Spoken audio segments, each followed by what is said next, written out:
সত্যি সময় কত তাড়াতাড়ি চলে যায়, তাই না?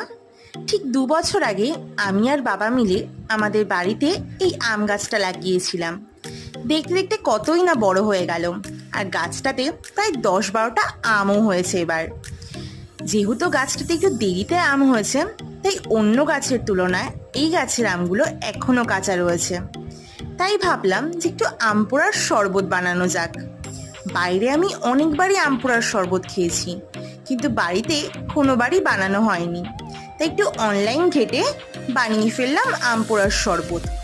আচ্ছা, তোমাদের কাদের কাদের এই আম পোড়ার শরবত খেতে ভালো লাগে আমাকে কিন্তু অবশ্যই জানিও। আর কেউ যদি এখনো অবধি এই রেসিপিটা ট্রাই না করে থাকো, তাহলে কিন্তু আমার ভিডিও দেখে তোমরা এরকমভাবে বাড়িতেও কাঁচা আম দিয়ে আম পোড়ার শরবত বানিয়ে ফেলতে পারো। চলো, আজকের মতন এখানেই আসি।